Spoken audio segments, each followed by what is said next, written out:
Hello, today is Friday, September 1st, 2017. I'm Sharon Dingus, and I'm here to share with you another ray of light. I'm coming to you from Acres for Art and Enlightenment, home of AwakeningLight.net and Red Dog Creations Art Studio. All I can say is, oh my heavens, I am exhausted. I am exhausted. And it is, oh gosh, what time is it? It is, about 10:40 Central Time. So my apologies to friends and family and followers who are in the Midwest, and certainly people in the Eastern Time Zone, because it's pretty much towards the end of your day. But, oh my goodness, it was a long day today. It's been a long trip.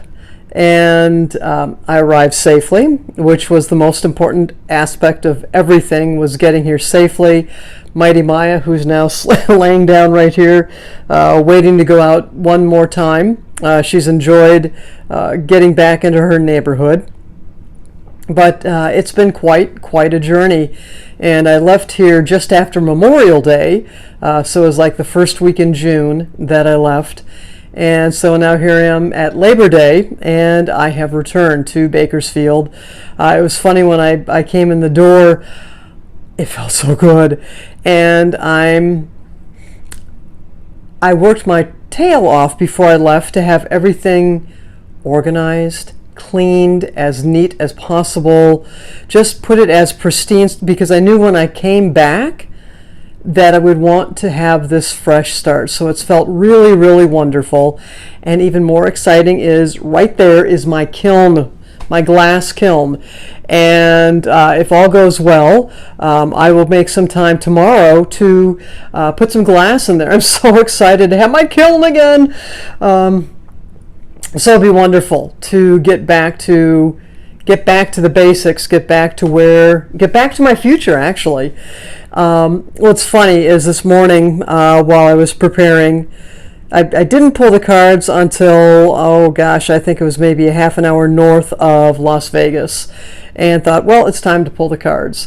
And what's so funny to me is this little baby, she has been with me for, I think this is my 6th week of doing this. Maybe it's only 5 weeks. But the Mother of Swords has been here the entire time. She shows up at least once a week. Oftentimes, I'll get her day after day. So I've got Mother of Swords today. Who else do I have? Oh, we have Father of Swords. Well, there's the Father of Swords holding his beautiful rainbow sword. Let's see, who else do we have that decided to show up? Oh, well, how about Ace of Swords? Okay, so I'm like, oh, well, gee, what does this have to do? Then I look at, okay, they're all holding sword-like, those are swords, right? Pointy objects. And then I look at the Seven of Wands. And every time I look at that, it's also, how do I want to put it? It's like you're holding, confessions, I used to twirl the baton. And because I had such a deep voice, go figure, even as a young girl, instead of twirling the baton, I actually, when we marched in parades like in Milwaukee, they had me twirl the sword, the saber, and I would call out the commands to our baton, baton group, all of us who did baton. So I would twirl the saber, and I look at these things and I'm like, oh, well, here I am again. I've got 3 swords and this wand, the Seven of Wands, the middle one, that is also a lot like a saber. So I'm contemplating what all that means. What's interesting to me is, as I was again still studying this tarot, is the suit of swords is associated with the air element. And just like the signs of the zodiac, the air element with the signs of the zodiac are Gemini, Libra, and Aquarius. And there's a lot of change, there's a lot of intellect, there's a lot going on. Air movement, very quickly changing, right? So what have I been doing? Certainly all summer. And as I've implied, there's been change at least since the end of December, and if I go back, probably solid change since probably about 2 years, but it's really, really accelerated to the point where since last summer, kind of holding on by my fingernails, and then it moved on from there. So what's exciting to me is I feel as if I can grow some roots a little bit. Certainly don't want to get stagnant, but I've taken care of what I need to take care of. And now I can really get down to the business of getting down to business. So that's very exciting to me. The other aspect of all this is so much of what's going on in today's spread. And oh, by the way, not to forget that we have another parent card. We've got Mother of Pentacles. She's here with her baby. But so much of it is nurturing, it's teaching, it's change. And that's what I'm very excited about is I've done the work that I need to do. I know there's plenty more work to do, but I cleared out the material stuff. I'm still unloading the sow. That's what's taken me so long, is I thought, you know what, I still need to take a shower, but I'm going to get the heavy stuff out of the sow. I still have more to take out, but I can do that in the morning when it's a cool 70-something here. It's like 100 and, it was like 109 when I pulled in, but it's a dry heat, and actually it is a dry heat. It's nice. But the air. One of the things that came to me while I was driving, and this happened on numerous occasions I can't even talk, good Lord, numerous occasions while driving, is I would sit in the cockpit, right? I'm in the truck and driving along the highway, and it seemed at times as if I was just kind of floating in space, just that I was part of the air, not that it was all out there, right? Not that I was zoned out, but it just felt as if I was flying through the air rather than being a person in a truck, driving a truck, pulling a camper. And it was a very interesting feeling. It was very, I won't say empowering, I'll say it was actually freeing, which in itself is empowering, but I liked that feeling. The downside of that is when you move too much, sometimes you can become very ungrounded. So that is one of the things that I'll be seeking to work on, especially over this weekend and as I go forward, is make sure that I'm regrounding.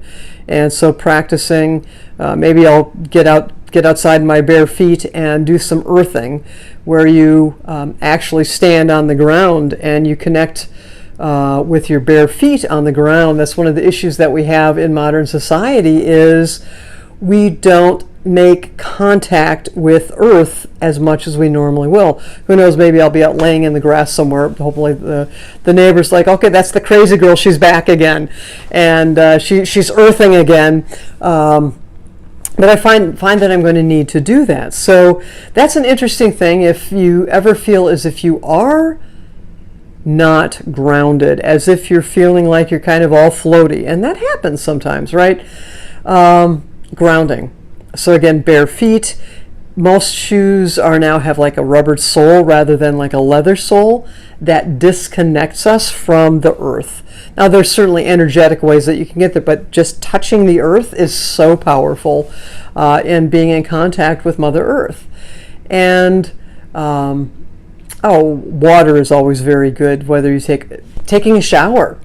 Having water pour over you can help ground you as well.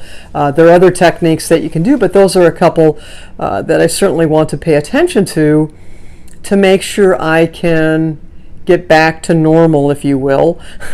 Most people who know me say she's not normal, but having that contact, making sure that I'm out in the sunshine, making sure that I'm connected to nature. And the other thing, and I mentioned this astrocartography early on, mentioned that having to do with the energetic connection, and this is more astrological, but the energetic connection between you and parts of the world, parts of the country.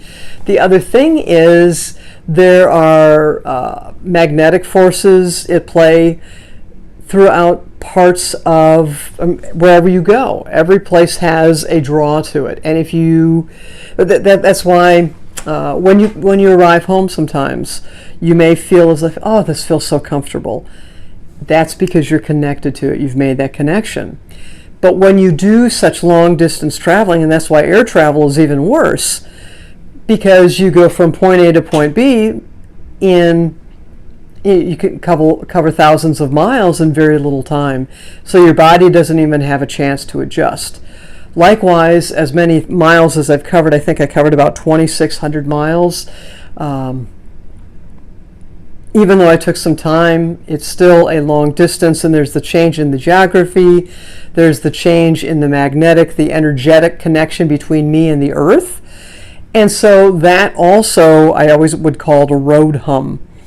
Especially if I covered a long distance in a single day, it's easy to become energetically disoriented. I'll even say disoriented. So think about that when you do travel, that it can become disorienting, and it's not just the fact that you've been on the road, it is the fact that you've gone a distance and now you're in a different energetic environment. So again, getting out in the sunlight, nature, sit on the ground for a while, have a little picnic, I don't know. But that's one of the things that I'll be seeking to do is, I think my swords here are reminding me, it's like, okay, now you've been real airy, now you need to come down and ground a little bit. And I'll have my little saber and try not to poke anybody in the leg. My mother will tell stories about getting poked in the leg when she would carry my saber. But I stray here. So thank you for taking the time to watch. I send you blessings, love, and light as you go about your day today.